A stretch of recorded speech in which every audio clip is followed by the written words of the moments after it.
বিসমিল্লাহির রহমানির রহিম নাহমাদুহু ওয়া নুসাল্লি আলা রাসূলিল কারীম। জামাত ইসলামীর মাননীয় নেতৃবৃন্দ এবং সাংবাদিক বন্ধুগণ, আসসালামু আলাইকুম ওয়া রাহমাতুল্লাহি ওয়া বারাকাতুহু। বেশ কিছুদিন পরেই আমরা একটা ফর্মাল সাংবাদিক সম্মেলন করছি, যদিও প্রায় প্রতিদিনেই নানাভাবে প্রেস ব্রিফিং করা হচ্ছে আমাদের অনগোয়িং সিচুয়েশন। আমাদের 12ই ফেব্রুয়ারি যে নির্বাচন,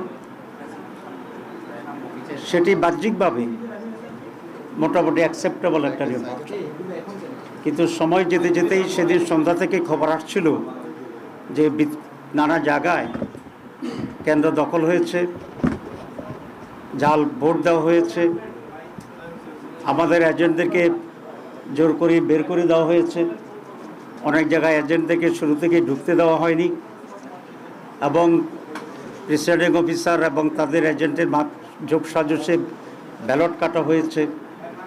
ব্যাপক অনিয়মের খবর আমাদের কাছে আসছিল এবং আমরা সেটি আপনাদেরকে জানিয়েছি। প্রায় 53টি আসনে আমরা অফিসিয়ালি আমাদের অভিযোগ দাখিল করেছি এবং সেই ভিত্তিতে ফার্দার আইনি যে লড়াই, সেই লড়াই অব্যাহত আমরা রাখছি এবং রাখব। কিন্তু গতকালকে আমরা একটা রাজ সাক্ষী পেয়েছি। সেই রাজ সাক্ষীর নাম হচ্ছে সাবেক উপদেষ্টা অধ্যাপিকা রিজওয়ানা, অ্যাডভোকেট রিজওয়ানা। তিনি একটা সাংবাদিকের সাথে কথা বলে এটা প্রকাশ করেছেন যে আমরা যারা তার ভাষায় নারীদের উপযুক্ত অধিকারকে নিশ্চিত করতে পারে নাই, তারা বিরোধী দলে থাকলেও আমরা কিন্তু তাদেরকে মূলধারা বা প্রধান শক্তি হিসাবে আমরা আসতে দিই নাই। তাহলে বোঝা যায় আমরা যে ইলেকশন ইঞ্জিনিয়ারের যে কথা আসছিল বা আসছে, সেটাকেই উনি নিজেই স্বীকার করে রাজসাক্ষী হয়েছেন। তো আমরা এখন এটাকে জানতে চাই ওনার কাছে বা তৎকালীন তত্ত্বাবধায়ক সরকারের কাছে এবং আজকের সরকারের কাছে, যে তারা তাদের যোগসাজশে কি ইঞ্জিনিয়ারিংয়ের মাধ্যমে বাংলাদেশ জামাত ইসলামীকে মূলধারা বা প্রধান দল হিসাবে মেজরিটি পেতে তারা বাধাগ্রস্ত করেছে এবং সেটাতে দেয় নাই। এবং আমরা এটাও জানতে চাই মাননীয় সাবেক উপদেষ্টার কাছে যে ইঞ্জিনিয়ারিংয়ে ওনার সাথে আর কারা কারা জড়িত ছিল। পুরা গভর্নমেন্ট ছিল নাকি গভর্নমেন্টের একটি শক্তিশালী অংশ ছিল যারা নির্বাচনকে প্রভাবিত করেছে, এবং তাদের ডিজাইন অনুসারে সেখানে ডিসি, এসপি, টিওনো, ওসি, প্রিসাইডিং অফিসার ইত্যাদি নিয়োগ করে আইনশৃঙ্খলা পরিস্থিতির লোকদেরকে নিয়ন্ত্রণ করে তারা তাদের এই কাঙ্ক্ষিত যে সংখ্যা, সেই সংখ্যায় একটি দলকে জিতানোর জন্যে তারা ব্যবস্থা গ্রহণ করেছিল।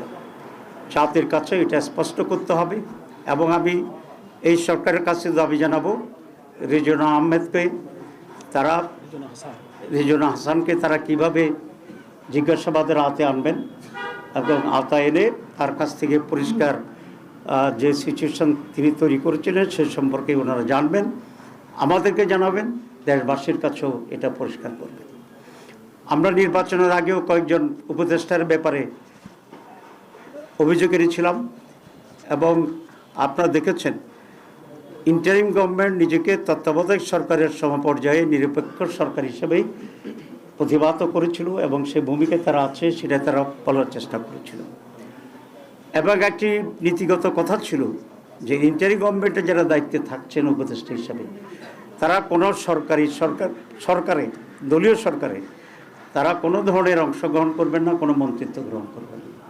কিন্তু শুরু থেকেই আমরা একজন ব্যক্তিকে ইন্টারিম গভর্নমেন্টের যিনি আমাদের প্রতিরক্ষা উপদেষ্টা ছিলেন, তিনি প্রথম দিনেই খলিলুর রহমান সাহেব পররাষ্ট্রমন্ত্রী হিসেবে শপথ গ্রহণ করছেন, যেটা তিনি তার আগের শপথের পরিপন্থী কাজ করেছেন। এখানে এটা স্পষ্ট যে খলিলুর রহমান ছিল লন্ডন কনস্পিরেসির প্রধান হোতা এবং সেখান থেকে তিনি সরকারকে মোটিভেট করে ষড়যন্ত্র করে বর্তমান যারা সরকারে আছেন তাদেরকে সুবিধা দেওয়ার জন্যই উনি অব্যাহতভাবে কাজ করেছিলেন এবং তার সেই কাজের পুরস্কার হিসাবেই উনি পররাষ্ট্রমন্ত্রীর এই রিওয়ার্ডটা উনি পেয়েছেন। এতে আমি বিস্মিত হয়েছি বিএনপির ব্যাপারেও, কারণ বিএনপি কি এতই তার লোকজনের সংকট আছে যে একজন বিতর্কিত ব্যক্তি যিনি ইন্টারিম গভর্নমেন্টে থাকার সময়ে বিএনপির নেতা সালাউদ্দিন সাহেবই তার বিরুদ্ধে বক্তব্য রেখেছিলেন এবং তাকে সরকারের থেকে বের করে দিতে বলেছিলেন। তো এই খারাপ লোকটা, যেটা বিএনপির দৃষ্টিতে তখন খারাপ ছিল, এবং সালাউদ্দিন সাহেবের বক্তব্যের পরে উনি বিএনপির সাথে নিশ্চয়ই গোপনে এমন এক কন্ট্যাক্টে গেছেন যে তারা বিএনপির স্বার্থ সংরক্ষণের জন্য উলঙ্গভাবে ভূমিকা নিয়েছেন, যে কারণে বিএনপির আস্থাভাজন হয়ে আবার তিনি বিএনপির মন্ত্রী হয়েছেন। কারণ নিশ্চয়ই বিএনপির সাথে ওনার এমন এক কমিটমেন্ট ছিল, বা ওনার সাথে বিএনপির এমন এক কমিটমেন্ট ছিল যে উনি ইন্টারিম গভর্নমেন্টে বিএনপিকে হেল্প করবে নির্বাচনে, আর বিএনপি সরকার গঠন করলে ওনাকে মন্ত্রী বানাবে। এই দুটাই কিন্তু ওই তাদের অবস্থান দিয়ে পরিষ্কার হয়। সুতরাং খলিলুর রহমান সাহেবকেও একইভাবে জিজ্ঞাসাবাদে আনা উচিত এই সরকারের, এবং যে কী ধরনের কনস্পিরেসি রিদওয়ানা সহ অন্যরা তারা করেছেন, যে জাতিকে একটি সুষ্ঠু নির্বাচন থেকে তারা বঞ্চিত করেছেন। কারণ একটি সুষ্ঠু নির্বাচন এই জাতির জন্য অত্যন্ত প্রয়োজন ছিল, তাদের মনের আকাঙ্ক্ষা ছিল, তাদের দাবি ছিল। কারণ গত 56 বছরে এই জাতি কোনো নির্বাচন পায়নি। আমরা সকলেই চেষ্টা করেছিলাম যে একটা সুষ্ঠু নির্বাচন হবে এবং এই সুষ্ঠু নির্বাচনের মাধ্যমে যারা নির্বাচিত হয় তারা সরকার গঠন করবে। এই যে জাতির আকাঙ্ক্ষা, এই যে জুলাই লড়াই, এই যে জীবন দেওয়া, এই যে রক্ত, এই যে আমাদের রাজনীতির গতিপক্ষে পরিবর্তন করে দেওয়ার যে গাদ্দারি, দালালি, জাতির সাথে বিদ্রোহ, এই সব কিছুর জন্যে এরা দায়ী। এত বড় আকাঙ্ক্ষা সুষ্ঠু নির্বাচনের জন্য এটা বন্ডুল করে দিয়েছে এই মীর জাফররা। সুতরাং এই মীর জাফরদেরকে, খলিলুর রহমানকে আমি দাবি করব, সরকার যদি স্বচ্ছতার কিছুটা হইলেও পরিচয় করতে চায়, এবং সেই খলিলুর রহমান তো নিরাপত্তা উপদেষ্টা, আমি বলেছি ডিফেন্স অ্যাডভাইজার ছিল, নিরাপত্তার অ্যাডভাইজার ছিল, তো তাকেও মন্ত্রিসভাতে বের করে দেওয়া উচিত এবং তাকেও জিজ্ঞাসাবাদে এনে ষড়যন্ত্র কী হয়েছে সেটাকে বের করা উচিত। আর রিদওয়ানা তো নিজেকেই বলছে আমি রাজসাক্ষী হয়েছি নিজেই, এবং তার কাছ থেকেও এই সত্য উদ্ঘাটন করা অত্যন্ত জরুরি। দ্বিতীয় যেটি সেটা হচ্ছে, আপনারা জানেন যে নির্বাচনের দিন দুটা বিষয় নির্বাচিত হয়েছে, একটা জাতীয় সংসদ নির্বাচন আর আমাদের যে রিফর্মস, সেই রিফর্মসের উপরে একটা গণভোট হয়েছে। সেই গণভোটে বিপুল ভোটে জনগণ রিফর্মসের পক্ষে রায় দিয়েছে। এই সরকারের কাছে, আমাদের সকলের কাছে এটা কমিটমেন্টের একটি অংশ যে এখানে কনস্টিটিউয়েন্ট অ্যাসেম্বলি হবে, এমপি যারা হয়েছে তার সদস্য হবে এবং পার্লামেন্ট সদস্য হবে। এবার সংসদ সদস্যরা দুটি পজিশনেই নির্বাচিত হয়েছে এবং প্রথম অধিবেশন থেকে কনস্টিটিউয়েন্ট অ্যাসেম্বলির কাজ করে সংবিধান সংস্কার সভা যেটা অন্যান্য সময় কনস্টিটিউয়েন্ট অ্যাসেম্বলি হিসেবে কাজ করে, এইটা করে আগে আমাদের যে রিফর্মসের উপরে যে গণভোট হয়েছে সেটাকে অ্যাকসেপ্ট করা, সেটাকে সাংবিধানিক বৈধতা দেওয়া এবং তার ভিত্তিতে যে সমস্ত রিফর্মসগুলো অ্যাকসেপ্টেড হবে সে আলোকেই পরবর্তী পর্যায়ে রাষ্ট্র, সরকার এবং আমাদের অধিবেশন, পার্লামেন্ট সব কিছু সেভাবেই পরিচালিত হবে। কিন্তু আমরা দেখছি যে এই সংস্কার ইস্যুতে চ্যালেঞ্জ করে কোর্টে রিট করা হয়েছে। আসলে কোনো সরকারের ইঙ্গিত ছাড়া এ ধরনের রিট হওয়ার কোনো সম্ভাবনা অতীতে আমরা দেখছি ছিল না। সুতরাং এই সরকার নানাভাবেই সংস্কার যে কমিটমেন্ট সেখান থেকে সরে আসার জন্য নানা খুচরা খাসরা মানুষ দিয়া রিটের নামে এটাকে ডিলে করাচ্ছে। এবং খুবই আনফর্চুনেট হচ্ছে এই যে আমরা আইনের শাসনের কথা বলছি এবং কোর্টকে আমরা স্বাধীন করার জন্য দীর্ঘদিন ধরে আমরা সংগ্রাম করছি এবং সেটাকে স্বাধীন করা হয়েছে। কিন্তু স্বাধীন হইলেও কতিপয় জাজেরা মানসিকভাবে নিজেরা স্বাধীন হতে চায় না। সেই জন্য সরকারের ডিকটেশনে এখনও তারা জনগণের স্বার্থের বিরুদ্ধে রায় দিচ্ছে।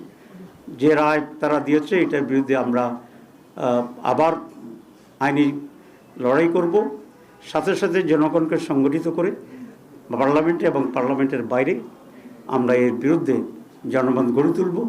এবং সরকার এটা নৈতিক দায়িত্ব যে সংস্কারের উপর গণভোট হয়েছে, জনম্যান্ডেটকে, যে কারণে তারা সোকল্ড মেজরিটি, সোকল্ড আজকে কেন বলছি এর জন্য আমরা বলি নাই, আজকে সোকল্ড বলছে এর জন্য বিরাট এক সাক্ষী পাওয়া গেছে যে যারা নিজেরাই বলছে যে আমরা ইঞ্জিনিয়ারিং করে ইলেকশন জামাত ইসলামীকে আমরা মেজরিটি হইতে দেই নাই।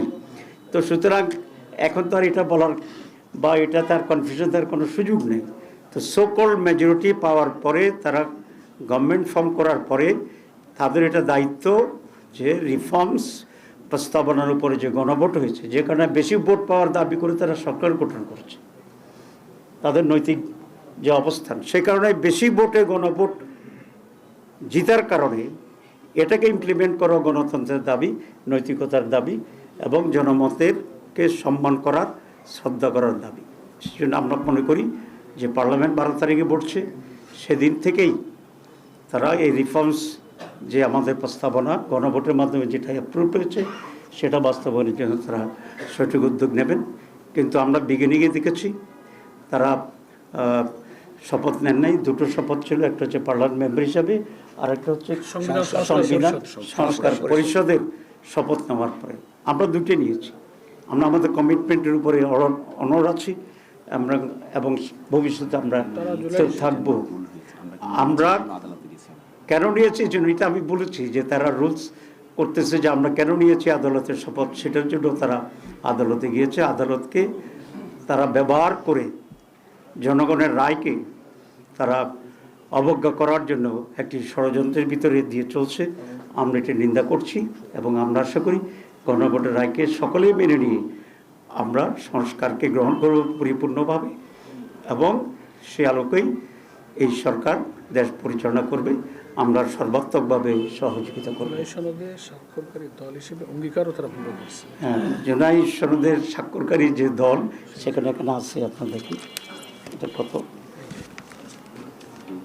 3-2 এই দুইটা একটু সময় দিন।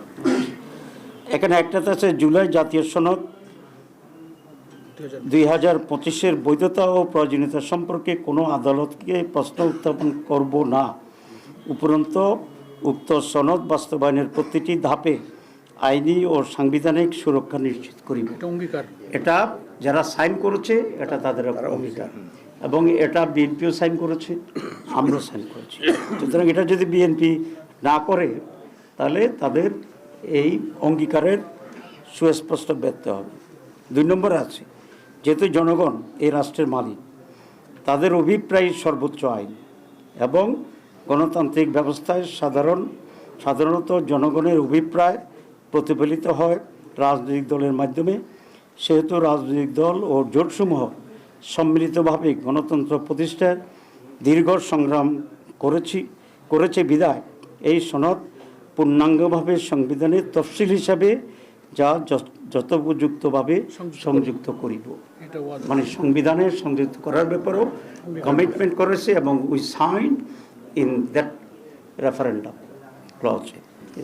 তো এটাও সেখানে ব্যর্থ ঘটছে। 3 নম্বর পয়েন্ট হচ্ছে আমরা আশা করেছিলাম এই নির্বাচনের পরে দেশের শান্তি শৃঙ্খলার উন্নতি হবে, একদিনে সব হবে এটা আমরা মনে করি না, বাট ডেভেলপ হতে থাকবে।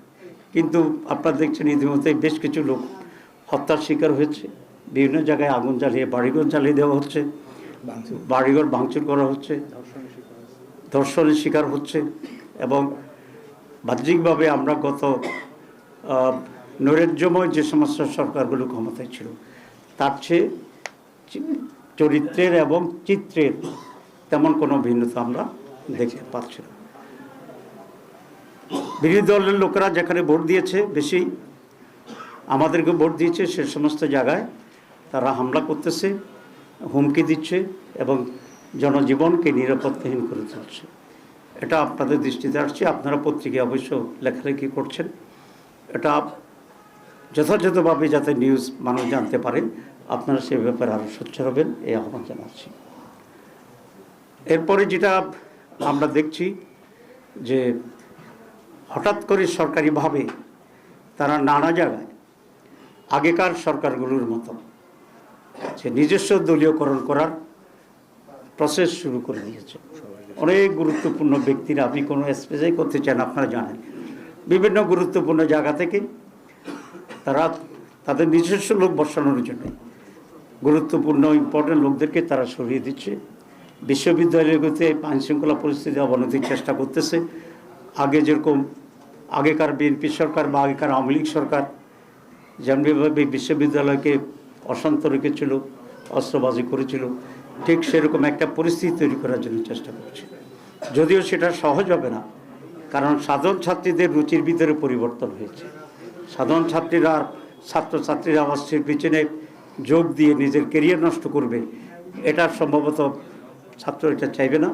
কারণ তারা ইতিমধ্যেই ডাকসু জাকসু সব জায়গায় নির্বাচিত প্রতিনিধির মাধ্যমে ইউনিভার্সিটিগুলোতে লেখাপড়ার একটা সুষ্ঠু পরিবেশ পেয়েছে, একটু খাবার দাবারের উন্নত পরিবেশ এসেছে। হোস্টেলগুলোতে কি গ্যাস কি একটা মারপিটের যে জায়গা হয়, টর্চার সেল, এটা বন্ধ হয়ে গিয়েছে। গণরূপ বন্ধ হয়ে গেছে। সুতরাং they got a different test, they got a different environment, and they got an environment for a study and career building. So they will not go back, I hope, যে আগের নৈরাজ্য অস্ত্রবাজি গণরূপের দিকে। সুতরাং সরকার যদি এরকম ভুল সিদ্ধান্ত নিতে থাকে, তাহলে ভার্সিটিগুলোতে আবার লেখাপড়া পরিবেশ নষ্ট হবে, ক্লাস হবে। আমি অনুরোধ করবো এই সরকারকে যে তারা যেন এরকম ভুল সিদ্ধান্ত না যায়, দখলের দিকে না যায়, এবং যেমনি বাপেরা অফিস আদালতে অলরেডি দখল করা শুরু করে দিয়েছে। আমরা আশা করেছিলাম যে আমরা আগেকার বিরোধী দলের মতো নয়, যদিও আমরা সরকারি দল হইতে পারতাম মনে হয় যদি ইলেকশনটা ফেয়ার হতো, স্টিল দেন আমরা একটা নিউ কালচার তৈরি করার চেষ্টা করছি, constructive, violent, vibrant, careful, vigilant and very strong. আমরা অপোজিশন তৈরির চেষ্টা করছি। গভর্নমেন্ট যেন এটাকে সাধুবাদ জানায় এবং তারা এটাকে কোনোভাবেই ভিন্ন খাতে বা দুর্বল মনে করে নিজেরা খুব বেশি বাড়াবাড়ি করার চেষ্টা না করে, কারণ বাড়াবাড়ি করলেই আমরা সেখানে দাঁড়িয়ে যাব। কারণ এটা জনগণের পক্ষ থেকে আমাদের প্রতি ম্যান্ডেট দেওয়া আছে, এটা আমাদের নৈতিক ভিত্তি। আর দল হিসেবে বিএনপি এক জামাত আমরা কোনো দুটো হোস্টাইল পার্টি না, আমরা ফ্রেন্ডলি ছিলাম, আমরা একসাথে কাজ করেছি। সুতরাং বিএনপিকেও এটা মনে রাখলে ভালো হবে যে আলাপ আলোচনার ভিত্তিতে, পরামর্শের ভিত্তিতে তারা রাষ্ট্র পরিচালনা করবেন, বিদেশের সাথে চুক্তি করবেন এবং বিভিন্ন ডেভেলপমেন্ট ওয়ার্কগুলো করবেন।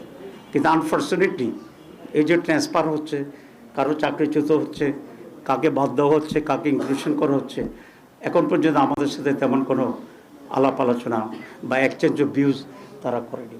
আমরা আশা করি সেটা তারা ইনশাল্লাহ করবেন। সুতরাং নেক্সট 12 তারিখে যে পার্লামেন্ট, আমি মনে করি it will be good beginning. এবং আপনারা জানেন যে ইংরেজিতে কথা আছে, good beginning is half done. আমরা we are expecting that type of attitude and behaviour and cooperation from the government body. Thank you very much. বৈঠকের বিষয়ে দেখুন আপনাদের ডেপুটি স্পিকার অফার করা হয়েছে, এই বিষয়ে কি বলবেন? আর দ্বিতীয়ত, বিগত দিনে যারা নির্বাচন ইঞ্জিনিয়ারিং এর সাথে জড়িত ছিল তারা এখন আইনের আশ্রয় আছে। তো দুইজন উপদেষ্টার ব্যাপারে আপনারা অভিযোগ তুলছেন, তাদেরকে আইনের আওতায় এনে জিজ্ঞাসাবাদ বা তাদের ব্যাপারে আসলে আইন বিচার বিভাগের দায়িত্ব চাহিদা আপনাদের আছে? না, আমি তো অলরেডি বলেছি, আমরা মনে করি রিজনাকে জিজ্ঞাসাবাদ করা উচিত এবং খুলুর রহমান সাহেবকেও জিজ্ঞাসাবাদ করা উচিত যে কী ইঞ্জিনিয়ারিং তারা করেছে, তাদের সাথে কারা জড়িত ছিল এবং সেটার আউটকাম কি হয়েছে, এগুলো তো আমরা জোর করে দাবি জানাচ্ছি। আপনারা যেটা বলেছেন যে ডেপুটি স্পিকার নিয়ে আমাদেরকে অফার করা হয়েছে ইব্রাহিম আহমদকে, আসলে এখানে দুটি বিষয় আছে।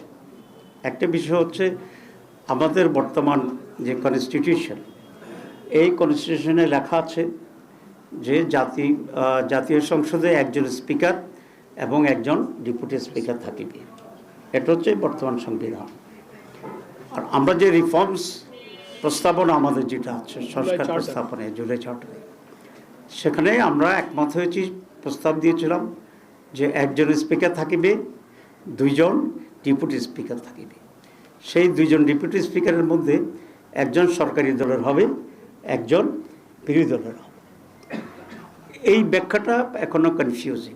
যদি এমন হয় সরকার বর্তমান সংবিধানের আওতায় যে একজন স্পিকার হবে সরকারের কাছ থেকে, আর যে একজন ডেপুটি স্পিকার আছে এটা তারা বিরোধী দলকে অফার করবে, সেই ক্ষেত্রে বিষয়টা কি হয় আমরা বিবেচনা করে দেখব। তবে সেই জন্যে তাদের কাছ থেকে আমাদেরকে অফিসিয়ালি লিখিত প্রস্তাব পাওয়া জরুরি। আমরা যদি সেই লিখিত প্রস্তাব পাই ফ্রম দি গভর্নমেন্ট, তখন আমরা বসে আমরা আলোচনা করে আমাদের সিদ্ধান্ত জানাবো। This is one.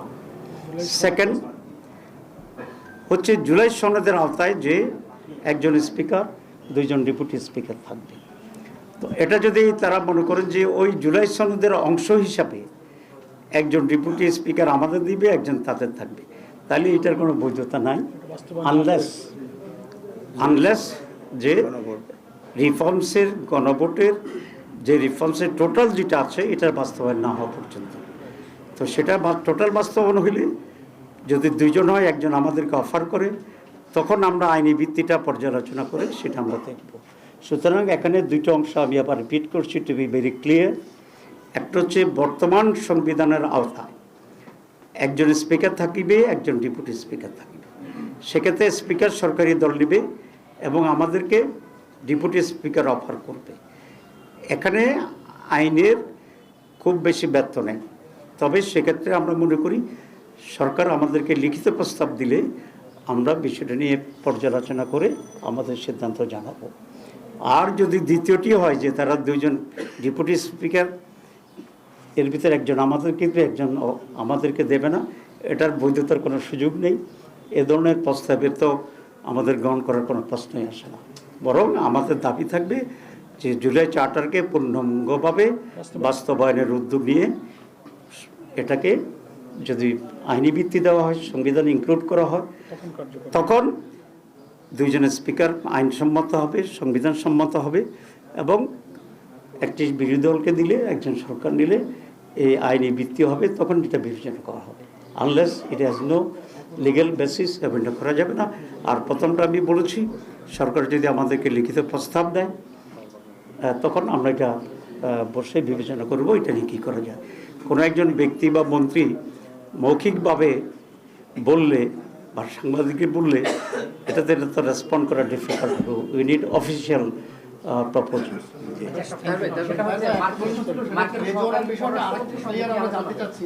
আপনি বারবার সরকারের দিকে ঠেলে দিচ্ছেন, বল যে সরকার এটা নিয়ে তদন্ত করুন। সরকার তো তাদের দ্বারা চক্রান্ত করে ক্ষমতা এসছে, তাদের দ্বারা বেনিফিশিয়ারি, সরকার তো তদন্ত করবে না। আপনারা রেজওয়ানার ব্যাপারে যেহেতু রাজশাহী বলছেন, আপনারা সরাসরি আপনারা কি কোনো আইনগত মানে মামলা বা আইনগত কোনো অধিকারের জায়গা আপনারা যাবেন কিনা? জি, জিজ্ঞাসাবাদ আইন বিভাগে দেখা উচিত না, সেটা কিন্তু স্পষ্ট না। আসলে রিজওয়ানার, আমি রাজশাহী বলছি এই জন্য রিজওয়ানার ভয়েস আছে। আপনারা যদি ভয়েস শুনতে চান আমরা আপনাদেরকে, আপনারা শুনেছেন, আচ্ছা তাহলে তো ঠিক আছে। আমরা তার বিচার দাবি করছি। এখন কোন ফর্মে বিচারটা প্রপার হবে, আমরা কি মামলা করব না বিচার বিভাগীয় তদন্ত চাইব, সেই বিষয়টা আমরা গ্রাজুয়ালি খোলাসা করব। আমি চারজনের কথা তখন বলছিলাম, নাম বলি নাই। আজকে কমপক্ষে 50% বলি, একজন রিদওয়ানা আর একজন খলিলুর রহমান। আচ্ছা, মার্কিন পররাষ্ট্র মন্ত্রীর আপনাদের কি আলোচনা হয়েছে? মার্কিন সহকারী পররাষ্ট্র সাথে বৈঠকের বিষয়টা একটু জানতে চাই। জি জি, মার্কিন সহকারী পররাষ্ট্র মন্ত্রীর সাথে আজকে আমাদের কথা হয়েছে। আমরা 5 জনের একটা টিম গিয়েছিলাম। সেখানে তাদের সাথে বাংলাদেশ এবং মার্কিন রিলেশনশিপ, এখানে তাদের ইনভেস্টমেন্ট কী সুবিধা আছে আমরা এটা বলেছি। আমরা তাদেরকে বলেছি যে তারা যে ইনভেস্টমেন্ট হচ্ছে, বিশেষ করে এআই, আর্টিফিশিয়াল ইন্টেলিজেন্সের এখানে বিরাট সুবিধা আছে আমাদের দেশে। সে ব্যারেন ফিল্ড, এখানে যে তারা ব্যাপক ইনভেস্ট করে, তাহলে আমাদের ছাত্রদের এবং যুবকদের জন্য বিরাট কর্মসংস্থানের বিষয় হয়। 2 হচ্ছে আমরা বলেছি যে বাংলাদেশ তার ইন্টারেস্টকে রেখেই সকল বিশ্বের সব দুনিয়ার লোকদের সাথে সুসম্পর্ক চায়। তারা ইরান, ইসরায়েল এবং আমেরিকার যুদ্ধের কথা বলেছে। আমরা বলেছি যে আমরা যুদ্ধবিরোধী, যে দেশের সাথে যারাই হোক আমরা পিস চাই এবং কোনো দেশে যদি কোনো কনফ্লিক্ট থাকে সেটা থাকতেই পারে, কনফ্লিক্ট অফ ইন্টারেস্ট থাকতে পারে, সেটা ডিপ্লোম্যাটিকভাবে সেটা সলভ করা উচিত। সুতরাং এনি ওয়ারকে আমরা কন্ডেম করি এবং আমরা চাই তোমরা মানে খুব স্বল্প সময়ের ভিতরে ডিপ্লোম্যাটিক ওয়েতে এই ওয়ারকে বন্ধ করা উচিত। বাণিজ্য চুক্তির ভিতরে কতিপয় জিনিস আছে যেগুলো বাংলাদেশের জন্য প্রয়োজন, তো অতটুকুকে তো এই সরকারকেও ক্যারি অন করতে হবে সেখানে। সুতরাং এই সরকারকেও ক্যারি অন করতে হবে এবং এটাকে আমরা এই মুহূর্তে খুব স্ট্রংলি অপোজ করছি না, কারণ এখানে বাংলাদেশের সাথে বাণিজ্যের অনেকগুলো বিষয় আছে। তবে আমরা এটা বলে আসছি যে বাংলাদেশ তোমাদের কাছ থেকে অনেক কটন আমদানি করে, তারপরে সয়াবিন আমদানি করে, মিল আমদানি করে, সয়াবিন মিল আমদানি করে। তো আমরা যদি হিউজ ইম্পোর্টার, আমরা তোমাদেরকে রিকোয়েস্ট করব যে চুক্তির চেয়েও আরও কম ট্যারিফে তোমরা বাংলাদেশ থেকে গুডস বাংলাদেশ থেকে পাঠাবা, এটা তাদেরকে আমরা বলেছি যে আমরা অন্যান্য সময়কার নির্বাচনের পরে যে ধরনের একটি হট এক্সচেঞ্জ হয়, এসব নিয়ে ব্যাপক আইনশৃঙ্খলা পরিস্থিতির পরিণতি হয়, বিশাল প্রটেস্ট হয়, আমরা বুঝে শুনেই সেটাকে সেই লেভেলে যাইনি, কারণ আমরা চাচ্ছি একটু কালচারালি চেঞ্জ করার জন্য। যে আমাদের যা হয়েছে সেটার পরে আমরা কনস্ট্রাকটিভলি জানাচ্ছি, আমরা আইনের আশ্রয় নিয়েছি, আমরা খুবই নন ভায়োলেন্ট প্রটেস্ট আমরা করছি। কিন্তু এটা যদি সলিউশন না হয়, এটা বাড়তে থাকে, তখন তো আমাদেরকে আর একটু স্ট্রংলি রাস্তায় নামতে হবে এবং পার্লামেন্টও আমরা সেক্ষেত্রে তখন আমরা সেটাকে ওভারকাম করার জন্য যে ভূমিকা নেওয়া দরকার সেটা করব। আমরা বুঝবো যে জনগণ, আমাদের দেশের জনগণ খুব ভাইব্রেন্ট এবং খুব পিসফুল অপোজিশনকে তারাও সেভাবে নিচ্ছে না, নাম্বার ওয়ান। নাম্বার টু হচ্ছে, আমি এটা ব্যাখ্যা করেছি, আমরা এক তো নীরব নই, আমরা অনেক প্রটেস্ট করেছি, অনেক মিছিল করেছি, যে যে জায়গায় হামলা হচ্ছে সেখানে লোকালি আমরা প্রতিবাদ করতেছি, আমরা মামলা করতেছি, সাংবাদিক সম্মেলন করতেছি। এখন যদি এটা মনে করা হয় যে একটা ঘটনা ঘটলেই ব্যাপক তুমুল হুলস্থুল করে ফেলার দরকার, এটাকে আমরা মনে করি we should allow some more time to the government, যারা তাদের লাইনে আসার জন্য। যদি না হয় এটা তাদের কপাল। 2 নম্বর কথা আপনাদের মনে রাখতে হবে যে Jamaat Islami after all this rigging, এ সমস্ত রিগিংয়ের পরে ব্যালট করে আমাদের ঢুকতে না দেওয়ার পরেও আমরা হিউজ ভোট পেয়েছি, যেটা সম্মিলিতভাবে অলমোস্ট মোর দেন 40%। আর বাংলাদেশে 3টি সরকার 40%-এর কম ভোট পেয়ে সরকার গঠন করছে, ঠিক আছে? সেটা আমরা যে ভোট পাইছি এটাকেও যদি ধরে নিই, তাতে সরকার গঠন করার মতো ভোট আমরা পেয়েছি। সুতরাং আমরা এগুলো মাথায় রেখে ইয়ার প্রিপেয়ারিং ফর দ্য ফিউচার এবং আমরা জনগণের কনফিডেন্স অধিকতর পাওয়ার জন্য চেষ্টা করছি। আমরা এই বিষয়ে আলাপ আলোচনা করছি, সময় মতো আপনারা জানতে পারবেন। Thank you very much.